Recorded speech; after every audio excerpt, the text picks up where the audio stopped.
Ini tidak perlu harus kita takuti karena AI itu tidak akan menggantikan, kita, tapi AI pasti akan menggantikan orang yang nggak tahu AI.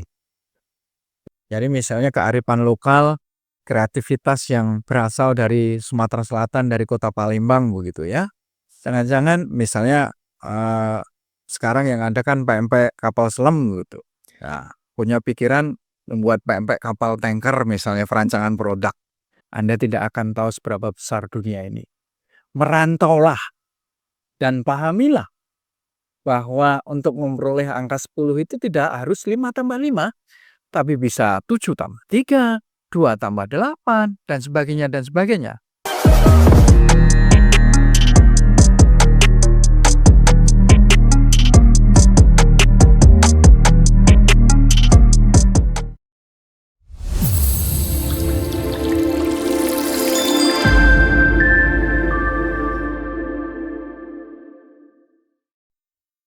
Halo semuanya, kembali lagi di Berbincang bersama ISC. Bersama kami, mahasiswi Universitas Katolik Musikaritas dari Program Studi Teknik Industri, saya Gaby dan teman saya, Angie. Nah, hari ini kami justru sebagai host yang akan memadu obrolan santai kita di podcast kali ini dengan tema Inovasi Tanpa Batas Menggali Pikiran Kreatif. Tentunya kami tidak hanya berdua, tetapi sudah ada narasumber yang sangat spesial dan juga inspiratif, yaitu Bapak Dr. Heri Setiawan, Sarjana Teknik, Magister Teknik, Insinyur Profesional Media. Halo Pak Heri, apa kabar? Luar biasa, DPNG, selamat pagi. Baik Pak, terima kasih ya Pak atas waktunya yang sudah diluang untuk mengisi podcast kita sebagai narasumber. Nah, sedikit cerita teman-teman, mungkin yang belum kenal atau baru mengikuti podcast kita pertama kali, Pak Heri ini adalah salah satu dosen di Universitas Katolik Musikaritas. Beliau juga seorang direktur di Laboratorium Innovation System Center dan juga dosen yang sudah cukup bisa dibilang senior ya teman-teman. Sudah cukup lama ya Pak mengajar di universitas ini. Ya lumayan lah, lebih dari 25 tahun. Wah, luar biasa ya teman-teman, sudah cukup lama. Bahkan Pak Heri juga memiliki sertifikat di beberapa bidang dan juga ahli di bidang inovasi dan juga industri. Memiliki sertifikat seperti ahli K3, SCN, Harvey, dan juga asesor BNSD. Benar Pak? Dan S3 saya di bidang ergonomi fisiologi kerja. Nah, Pak, bahas soal inovasi, teknik industri pastinya sangat berkaitan dengan inovasi nih Pak. Nah, jadi sebenarnya inovasi itu apa sih Pak? Dan kayaknya penting banget di era digital seperti sekarang saat ini. Nah, lalu peran ISC sendiri dalam lembaga akademis sebagai mendorong inovasi itu apa Pak? Oke, baik. Terima kasih atas pertanyaannya.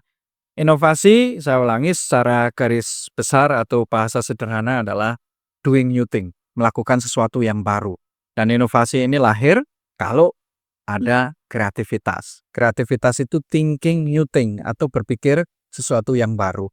Dan berpikir sesuatu yang baru atau kreatif itu lahir ketika kita punya critical thinking begitu ya. Kalau kita nggak punya daya untuk berpikir yang kritis, nggak akan lahir kreativitas. Kalau nggak punya kreativitas, pasti nggak akan lahir inovasi. Begitu. Nah, kaitannya dengan Lab ESC pengen berkontribusi pada teknik industri yang memang concern dalam bidang sistem. Sistem di dalamnya ada manusia, ada mesin, ada informasi, ada energi, ada peralatan dan sebagainya yang pengen melihat, mengukur produktivitas sebelum dan sesudah seperti itu. Wah, berarti ngomongin soal inovasi ini sangat berkaitan erat juga dengan kreativitas ya Pak. Nah, kayaknya mereka tuh satu kesatuan gitu ya. Oh, kan kreativitas dari inovasi pun sebaliknya ya Pak. Berarti itu sangat berkaitan erat dengan industri Pak. Berarti Pak Heri ini kan udah cukup lama ya sebagai dosen. Punya cerita menarik nggak sih Pak soal inovasi terutama saat bangun laboratorium ISC ini Pak? Ya, inovasi itu sebenarnya diawali dari nggak perlu harus hal yang besar ya, tapi dari hal yang kecil dulu berangkat bahwa kita pengen melihat jangan hanya berhenti pada kreativitas. Kreativitas tadi kan saya sebutkan hanya berpikir sesuatu yang baru. Kalau berpikir sesuatu yang baru ini tidak dieksekusi menjadi dilakukan, artinya melakukan sesuatu yang baru kan tidak ada inovasi. Nah, inovasi yang saya dan kawan-kawan di teknik industri lakukan untuk di lab ISC ini adalah kita memang berharap bisa bersinergi kepada semualah dunia usaha dan dunia industri untuk ayo bermitra, berkolaborasi, bersinergi untuk kira-kira tidak hanya kreatif, tidak hanya berpikir sesuatu yang baru, tetapi berpikir sesuatu yang baru itu, ayo kita kolaborasikan di lab ini untuk mengeksekusi, melakukan sesuatu yang baru, tetapi memang yang berguna. Dalam bahasa teknik industri adalah produktivitasnya bisa diukur, begitulah. Nah, baik Pak. Kadang tuh kita suka mentok Pak cari ide kreatif gitu kan, apalagi sekarang tuh ada AI yang makin canggih banget nih Pak. Jadi menurut Bapak gimana cara kita agar kita tuh terus bisa inovatif gitu? Oke. AI tidak perlu harus kita takuti, karena AI itu tidak akan menggantikan kita, tapi AI pasti akan menggantikan orang yang nggak tahu AI. Jelas ya? Jadi otomatis Anda harus tahu AI begitu. Nah, AI saya pikir kan dia sesuai dengan database yang sudah dimasukkan di dalam AI itu. Tapi sesuatu yang kreatif, sesuatu yang baru dan belum ada di database, saya pikir AI belum tercover. Maka ketika seseorang ini sering melakukan critical thinking, berpikir sesuatu yang baru yang tidak hanya mentok di dalam AI, maka saya pikir itu sudah bisa mengalahkan AI loh. Saya ulangi lagi, AI itu hanya merangkum, memasukkan semua database yang sudah ada. Tapi sesuatu yang baru yang belum ada, itu justru adalah tantangan bagi kita, kita bisa mengalahkan AI. Nggak perlu takut dan AI nggak perlu harus kita kalahkan, karena AI pasti akan menggantikan orang yang nggak tahu AI. Tapi orang yang tahu AI aman, bisa bersinergi kolaborasi. AI harus diajak kolaborasi untuk hal-hal yang positif. Hal-hal yang bisa membuat pekerjaan kita menjadi lebih efisien, efektif, dan ujung-ujungnya produktif itu. Nah Pak, kalau misalnya banyak anak-anak muda nih kan yang ngerasa kayak apa ya, dikit-dikit AI dikit-dikit AI, jadi kan kita mentok juga nih Pak untuk cari ide kreatif gitu. Nah sebenarnya tuh Pak, persentasenya berapa persen sih Pak kira-kira, untuk kita tuh digantikan gitu dengan AI Pak? Karena kan pasti, apa ya, melihat sekarang yang serba canggih nih Pak, terutama, tapi seperti yang Bapak bilang kan, kalau bisa tuh kita lah ya, sekarang tuh kita yang menguasai AI, jangan AI yang menguasai kita. Tapi itu Pak persentasenya berapa persen Pak kira-kira, kita tuh bakal digantikan nih pekerjaannya tuh sama AI? Oke, sangat tergantung. Kalau kita ini memang bukan orang yang selalu critical thinking, artinya nggak pernah memiliki jiwa kreatif, apalagi inovatif begitu ya, bisa besar persennya, bahkan bisa menguasai hidup kita. Contoh mahasiswa kalau sudah dibelenggu dengan apa namanya, HP, gadget dan sebagainya di dalamnya ada AI, kemudian HP-nya kita ambil lalu ayo kita mulai sekarang berpikir kritis dengan menggunakan otak kita, itu akan kelihatan seberapa besar kita kreatif dan tidak tergantung dari AI itu. Itu yang pertama. Yang kedua begini, eee, saya sangat mengharapkan bahwa sesuatu hal yang baru, yang unik, yang sebenarnya mengangkat dari kearifan lokal, itu justru saya pikir, saya yakin belum ada di AI.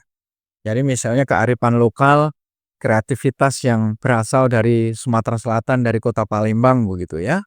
Jangan-jangan misalnya, sekarang yang ada kan pempek kapal selam gitu. Nah, punya pikiran membuat pempek kapal tanker misalnya perancangan produk. Nah itu AI kalau kalau kita tanya di AI mungkin ya nggak ngerti dia menjawab kapal tanker, pempek kapal tanker, taunya kan hanya pempek kapal selam karena di database, di mindset setiap netizen yang tahu kan pempek kapal selam. Nah, maka daya pikir kritis itulah yang sebenarnya akan melahirkan kita bisa berapa persen kita menguasai AI atau tidak, atau dikuasai AI itu tidak, seperti itu. Jadi kembali lagi bahwa tolong critical thinking itu yang akan melahirkan kreativitas, dan kreativitas itu tidak hanya berhenti berpikir sesuatu yang baru, tetapi harus berakhir ke inovasi, yaitu melakukan sesuatu yang baru itu dalam implementasi. Ketika diimplementasikan, masuklah ilmu teknik industri akan tahu before versus after-nya seperti apa. Ujung-ujungnya produktivitasnya bisa diukur seperti itu. Maka jangan terlalu mendewa-dewakan dan menghamba betul kepada AI. AI adalah hanya alat bantu yang kita butuhkan untuk membuat pekerjaan kita lebih efektif dan efisien. Tapi jangan 100% tergantung gitu. Oh, bener sih, Pak. Karena serba canggih nih, Pak, kadang-kadang jujur kayak, kami dan beberapa teman-teman yang lain juga dikit-dikit tuh ngandelin AI gitu. Jadinya tuh kurang kreatif, Pak, memang. Sedangkan yang akan mengalahkan AI tadi itu tuh adalah pikiran kreatif dan juga inovatif ya, Pak, kalian Ya, ditampung dari inovatif poinnya. Bapak tadi. Nah, berarti itu tuh kan, jadi sebuah tantangan ya, Pak? Nah, berarti tantangan besar dan peluang apa sih, Pak, yang bisa kami maksimalin sebagai anak muda untuk terus kreatif dan juga inovatif, Kak? Oke, bagi kita yang selalu positive thinking bahwa challenge atau tantangan itu adalah peluang. Jadi, orang-orang yang menganggap bahwa itu adalah masalah, tapi kita bisa memecahkan masalah itu, maka tantangan itu otomatis berubah menjadi peluang. Contoh konkret, saat ini kan lagi ramai dibicarakan tentang EBT, energi baru dan terbarukan begitu ya. Tapi kenapa eksekusinya di level yang kecil sekalipun itu tidak tidak atau banyak yang belum berjalan karena memang kita hanya terjebak pada hasil pendidikan atau edukasi itu hanya ilmu pengetahuan. Padahal kan harusnya tidak hanya hasil dari pendidikan itu ilmu pengetahuan, tetapi juga harusnya adalah implementasi. Nah, kalau bicara implementasi kan berarti adalah inovasi. Ya, contoh sampah yang nggak pernah selesai masalahnya sampai saat ini gitu.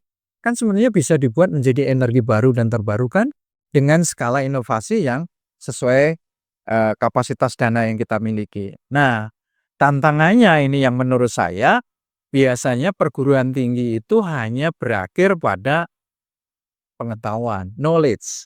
Tapi kita maunya sekarang dengan inovasi, dengan lab ISC harus bermuara berakhir kepada inovasi implementasi. Nah, hanya memang ayo kolaborasi, sinergi dengan para mitra di dunia industri, dunia usaha, ini bisa ya saling support. Mudah-mudahan dengan kementerian yang baru ini nanti bisa terrealisasi bahwa perguruan tinggi, pendidikan tinggi tidak hanya menghasilkan sebuah paper yang ujung-ujungnya papernya hanya ditumpuk di dokumen, di perpustakaan, tetapi bisa dipraktekkan betul dari hal yang kecil untuk kesejahteraan kita. Better for life, gitu ya. Untuk kehidupan yang lebih bagus, lalu semakin efisien dan sebagainya. Begitu saya kira. Nah, Pak, kalau ngomongin inovasi itu seperti di Bali, Pak, ya. Nah, sampah itu bisa didaur ulang menjadi pupuk ya, Pak, sebenarnya. Nah, jadi, kita sekarang berada di ujung obrolan nih, Pak. Kalau Pak Heri sendiri ada nggak pesan-pesan buat teman-teman kita yang nonton dan juga untuk generasi muda yang mau atau tertarik untuk terlibat dalam dunia inovasi, Pak? Oke. Yang pertama saya mau menyampaikan begini pesannya, bahwa Eee, ketika Anda tidak pernah yang namanya keluar di mana dari tempat kita dibesarkan, maka Anda tidak akan tahu seberapa besar dunia ini. Merantaulah dan pahamilah bahwa untuk memperoleh angka 10 itu tidak harus 5 tambah 5, tapi bisa 7 tambah 3, 2 tambah 8, dan sebagainya dan sebagainya. Nah, maksudnya adalah apa? Bahwa setiap perjalanan waktu dalam hidup kita itu adalah temukan makna yang kira-kira berujung pada critical thinking, lalu dari critical thinking kreatif, kemudian ujung-ujungnya adalah inovatif. Dan inovatifnya ini adalah inovatif yang memang sangat berguna untuk kehidupan yang lebih baik. Many more innovation in life, in work. Jadi kita nggak boleh menyerah, rubah tantangan, challenge, masalah menjadi sebuah peluang karena kita berbasis problem based learning atau berbasis problem decision making gitu ya, pengambilan keputusan yang dipakai untuk memecahkan masalah. Nah, kembali lagi teknik industri belajar semua tentang itu.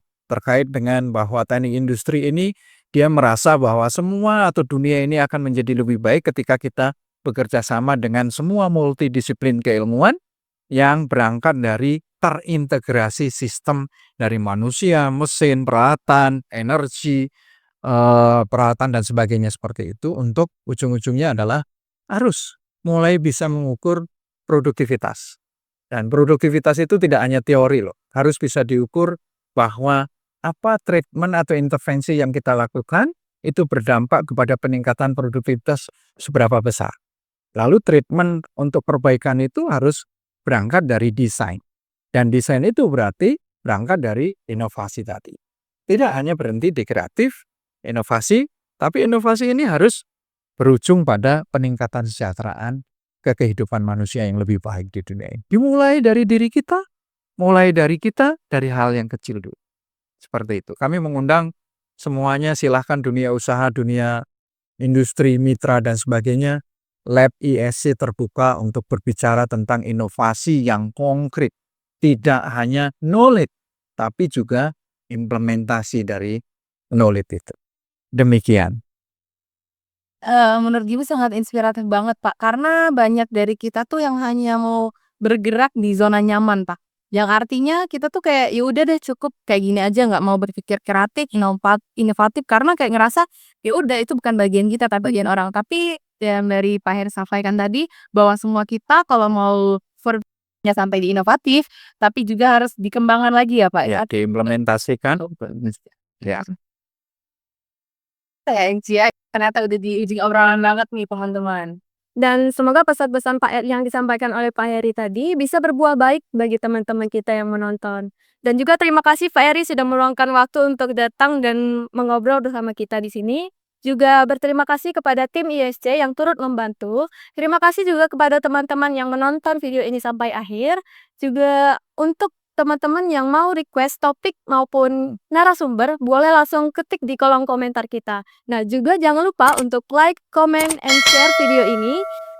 Laboratorium Innovation System Center, all for one for all.